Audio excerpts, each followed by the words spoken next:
안녕하세요. 2024년 유네스코 미디어아트 창의도시 강주 10주년을 맞이해서 강주 시민에게 인사말과 축하의 말 전해주십시오. 네, 시민 여러분 반갑습니다. 감사합니다. 우리 광주시는 미디어아트 메카입니다. 벌써로 미디어아트 창의 도시로 유네스코에 지정된 지 10년이 되고 있습니다.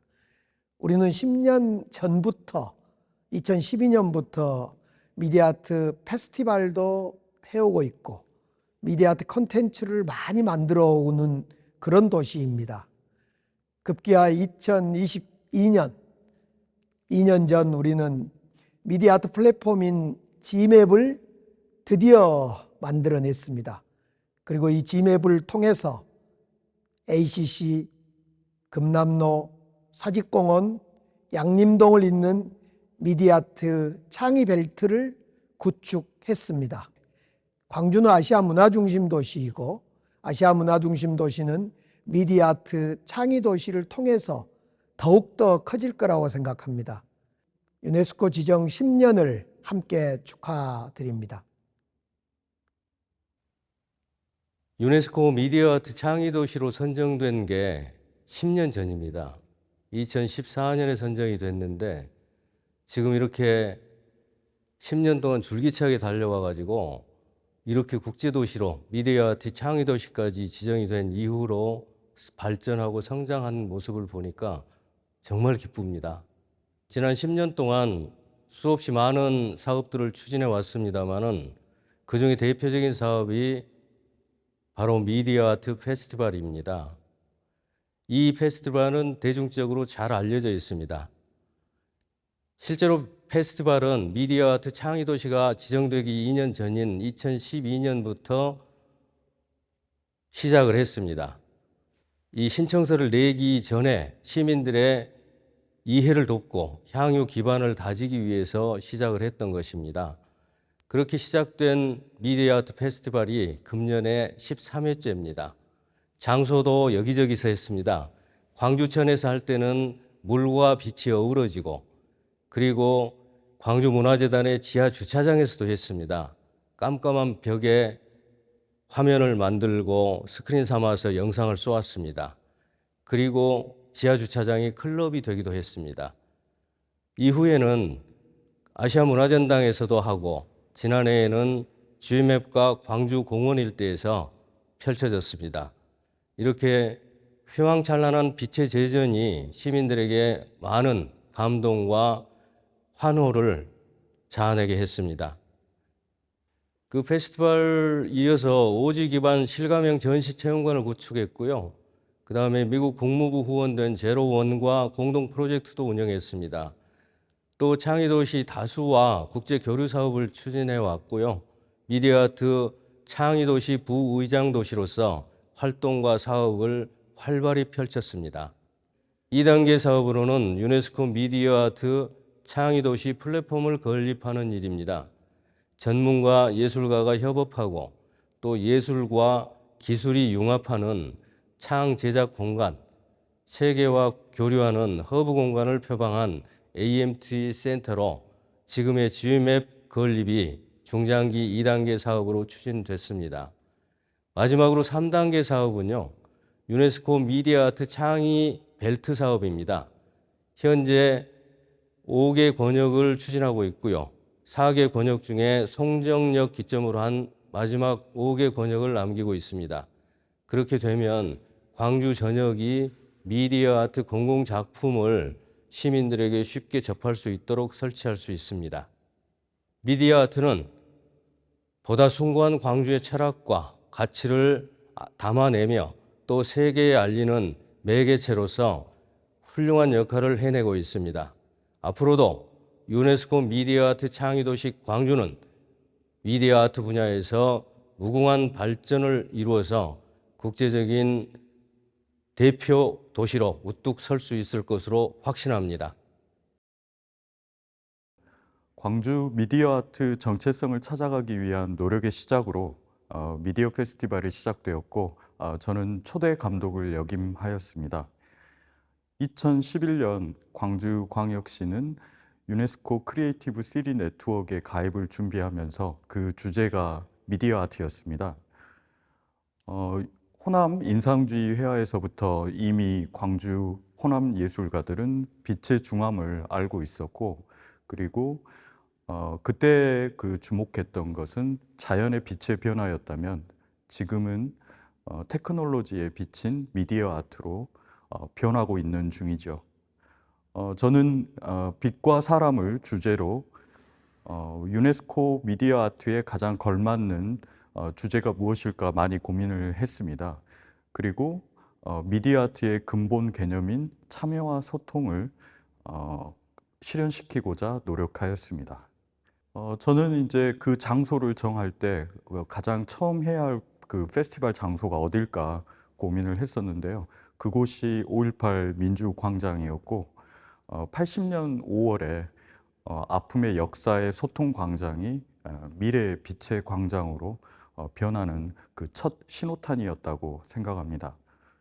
참여한 작가로는 세계적인 아티스트인 줄리앙 오피를 비롯해서 미디어 파사드로 전일 빌딩 벽면을 채웠고, 그리고 광주 미디어 아티스트, 그리고 국내 유명 미디어 아티스트들과 함께 파사드와 인터랙티브 미디어 아트, 그리고 라이트 아트, 그리고 미디어 퍼포먼스까지 실현시켰습니다. 그래서 밤에 일상 속에서 예술로 변하는 것을 광주 시민들이 목격을 하셨고요. 그때 짧지만 깊은 인상을 받으셨으리라고 저는 기대합니다. 전 세계에서 이 미술의 흐름은 지금 미디어 아트로 많이 변하고 있는데요. 그것 중에 이제 저희 광주가 독특하게 국내에서 지금 미디어 아트 창의 도시로 가고 있지 않습니까? 그래서 제가 생각할 때는 전국에서 아니면 전 세계에서 유일하게 그리고 독특하게 볼 수 있는 차별화된 미디어 아트가 광주에서 펼쳐지고 전 세계에서 전국에서 저희 광주의 미디어 아트를 보러 오실 수 있었으면 하는 바람입니다. 우리가 광주가 그때 당시에 유네스코 미디어 아트 창의 도시 네트워크에 가입해야겠다라는 생각을 하게 된 데는 광주가 가지고 있는 그런 인문적 자산, 문화, 예술과 그리고 또한 이 특히나 광주가 빛의 도시이고 그리고 산업으로서는 광산업을 가지고 있고, 그러니까 산업에 비친 광산업과 자연에 비친 무등산과 인권의 빛, 그리고 예술의 빛이라고 하는 미디어 아트를 열린 융합으로 한번 섞어보자라는 생각을 했죠. 그걸 바탕으로 도시의 창의성, 시민의 창의성을 길러내고 그걸 바탕으로 도시를 한번 진짜 리모델링 해보자라는 차원에서 시작을 했습니다. 제가 광주 미디어 아트 창의 시민 포럼 대표로서 그 제8회 유네스코 창의도시 네트워크 연례회의 총회라고 하죠. 그게 중국 스촨 청두에서 9월 27일부터 9월 27일, 28일 그렇게 양일간 열렸습니다. 그때 광주는 옵저버로서 그냥 그 방문하는 차원이었죠. 그런데 그 우리에게 방문하라고는 했지만 그게 바로 예비 시험 단계라는 것은 모르고 갔었습니다. 그런데 가서 봤더니 시험 단계였고, 그리고 거기에서 광주에 관한 프리젠테이션을 해야만 됐고, 그리고 난 한 2시간 정도의 광주의 창의성, 광주가 어떤 것의 장점인지, 문화적 어세세에 있어서 뭘 드러낼 수 있는지, 그리고 뭘 하려고 하는지, 지원 동기는 무엇인지, 이와 같은 여러 가지 질문을 진짜 그 맹폭격을 당했죠. 그때 당시에 가장 강조했던 게 광주가 미디어 아트를 통한 열린 융합이라고 하는 거죠. 그러니까 문화 예술과 그러니까 미디어 아트와 그 인문적 자산, 문화, 그리고 산업, 과학을 어떻게 열린 융합으로 엮어내서 광주를 어떻게 바꿔볼 수 있는지 그러한 청사진과 이런 것들을 그때 당시에 제시를 했었습니다. 그리고 그걸 그쪽에서 잘 받아들였고, 그래서 광주가 가입하는데 결정적인 역할을 했다고 저는 생각합니다. 광주 유네스코 창의도시 미디어 아트 플랫폼은 광주시 전체 미디어 아트 컨트롤 타워 역할을 하는 기관입니다. 광주 전반에 있는 미디어 아트에 대한 자문 역할을 수행하고 있고요. 그리고 창의랩을 통해서 영재 교육과 젊은 인재 그리고 전문가 작가들을 이론가들을 위한 공간을 제공하고 있습니다. 올 3월까지 백남준 특별전을 진행해 왔습니다. 백남쌤은 미디어아트의 창시자로서 우리 젊은이들에게 쾌감이 되는 사람이라서 그 전시를 준비했고요. 그리고 지금 진행하고 있는 유네스코 창의도시 10주년 기념 전시가 끝나치고 나면은 9월 달에 80의 나이에도 불구하고 새로운 테크놀로지, 새로운 뉴 미디어를 가지고 꾸준하게 작업해오고 계신 프랑스의 오올랑 선생님과 호주의 스텔락 선생님을 모시고 전시를 준비 중입니다.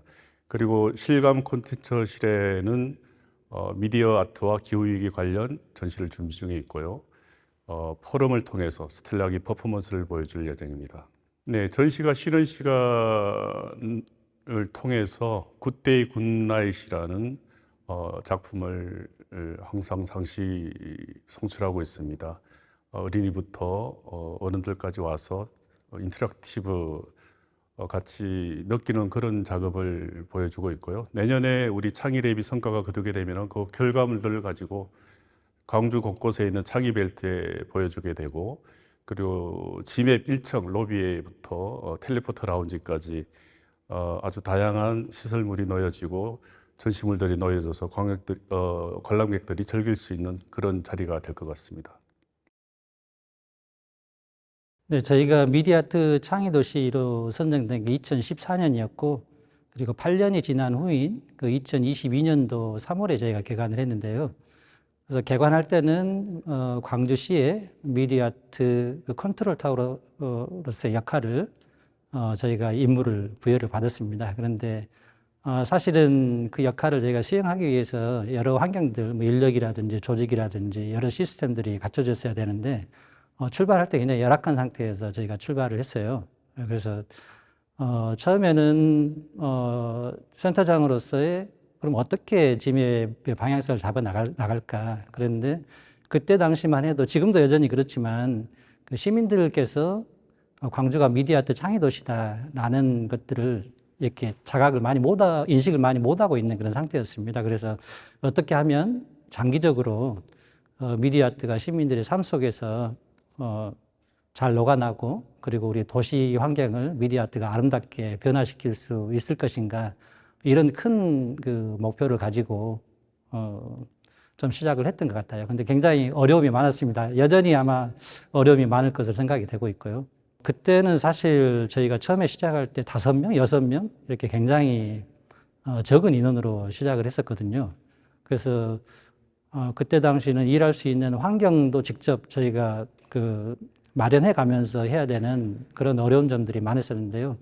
모든 게 저뿐만 아니라 직원들이 직접 발로 뛰고 직접 활동하면서 그렇게 했던 것 같아요. 그래서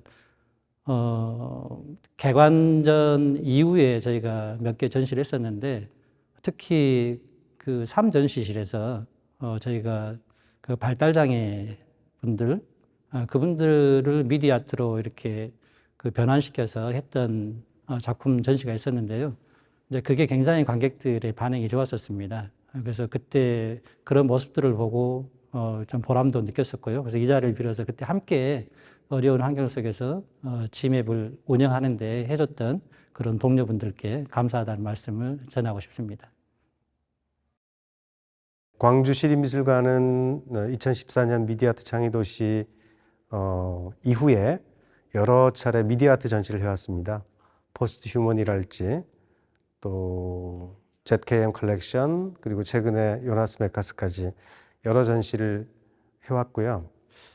자, 이제 지맵이 미디어아트 창제자 기반의 활동을 한다면 시립미술관은 대중과 시민과 소통하는 미디어아트 소통을 해야 되는데, 광주가 특별히 이제 인공지능의 도시입니다. 그래서 올해부터 인공지능 프로젝트를 진행합니다. 그래서 우리 시의 인공지능 인프라를 활용하고 협업을 해서 해마다 인공지능을 매개로 한 예술활동을 하는데요. 이제 올해는 수학을 할 것이고, 내년에는 스마트팜, 내후년에는 인공지능과 모빌리티, 이런 식으로 광주의 도시 특성을 살린 미디어아트 전시를, 프로젝트를 지속하려고 하고 있습니다. 아무래도 가장 파급력이 있고 중요한 전시는 ZKM 컬렉션 전시였던 것 같아요. ZKM은 뭐 세계적인 미디어 아트의 중심인데 그곳이 쌓아온 역사, 백남준을 비롯한 여러 예술가들의 컬렉션을 통해서 미디어 아트의 역사를 돌아볼 수 있는 파급력 있는 전시였다고 생각합니다. 광주가 지금부터 써가는 역사가 21세기 미래의 제3세대 미디어 아트가 될 것이라고 확신을 하고요. 1세대 미디어 아트가 비디오 중심이었고 2세대 미디어 아트가 디지털 아트였다면 3세대 미디어 아트는 인공지능 기반의 새로운 미디어 아트일 것입니다. 그 길을 광주가 개척해 나가는데 시립미술관이 계속 관심을 가지고 노력하도록 하겠습니다. 원래 광주라는 이름이 빛광의 그리고 마을 주자잖아요. 그래서 광주는 이름부터 어떤 미디어 창의 도시의 가능성을 되게 많이 내포하고 있는 곳이라고 생각을 합니다. 그래서 저는 유네스코 미래 창의 도시로서의 광주가 시민들의 정체성의 하나가 되었으면 좋겠습니다. 그래서 광주라는 도시는 역사의 무게가 되게 깊은 도시잖아요. 그래서 유네스코 창의 도시라는 곳이 광주 시민들에게 있어서 역사의 무게도 가볍게 해주면서 경쾌하고 그리고 새로운 미래를 위한 광주의 정체성을 만들어주는 그런 도시의 창의성의 개념으로 시민들에게 다가갔으면 좋겠습니다. 하나 제가 미디어 창의 도시에 대한 저의 경험을 이야기하자면 제가 이제 집이 세종이고 그리고 직장은 이제 ACC인데 제가 세종하고 광주를 이제 자동차로 운전하면서 다니고 있는데 제가 광주 톨게이트를 봤을 때 무등산에 대한 미디어 작품이 저를 맞이하고 있거든요. 근데 그 장소에 도달을 했을 때 저의 느낌이라는 게 어떤 목적지에 도달했다는 느낌? 그리고 광주의 무등산이 갖는 어머니의 품과 같은 그러한 따뜻한 공간에 도착했다는 느낌을 주거든요. 저는 유네스코 미디어 창의 도시라는 개념이 시민들에게 이렇게 본인들의 정체성과 그리고 어머니의 품과 같은 따뜻한 곳이 되었으면 좋겠습니다. 그래서 결론적으로 광주 시민들에게 유네스코 미디어 창의 도시는 이 광주라는 숭고한 땅에 이 개념이 아주 서서히 그리고 오래도록 좀 물들어갔으면 좋겠다는 생각을 가지고 있습니다. 그 무등의 빛은 광주가 2014년도에 유네스코 미디어 창의 도시가 선정되었기 때문에 그 톨게이트에 이런 미디어 아트를 설치할 수가 있었습니다. 광주는 유네스코가 지정한 창의 도시이기 때문에 드러나는 관문에 이런 미디어 아트 폴리를 설치하자 이런 제안이 있었고요. 또 그런 제안이 상당히 저에게는 의미로 다가왔습니다. 그래서 광주하면 떠오르는 게 무등산이거든요. 설문에도 무등산이 1위입니다. 그래서 그 설문을 기반으로 해서 광주의 상징적 랜드마크가 필요하다는 생각이 들었습니다. 그래서 그런 공모가 있길래 이제 제안에 참여를 했었고 선정이 돼서 설치하게 됐는데요. 이 무등산 형태를 가지고 있는데 세 가지 덩어리로 이렇게 삼향으로 되어 있습니다. 광주의 삼향, 이게 광주다움을 상징합니다. 그래서 광주는 무등산은 뭐 어머니 산, 품어주는 산 이렇게 돼 있잖아요. 또 등수가 없고 이렇게 모두 평등하다 이런 뜻을 가지고 있습니다. 그래서 삼향의 세 가지 어떤 덩어리 능선을 통해서 광주를 표현했습니다. 그래서 예향, 의향, 미향의 이 삼향을 이 무등산이라고 하는 형태에 이렇게 담아 녹였습니다. 그래서 광주 들어오는 관문에 무등산의 사계와 또 광주를 상징하는 나비대랄지 빛 이런 의미들을 미디어 아트로 풀어냈거든요. 그래서 세계 최초로 도로에 설치된 고속도로에 설치된 비선형 미디어 아트입니다. 그러니까 세계 최초죠.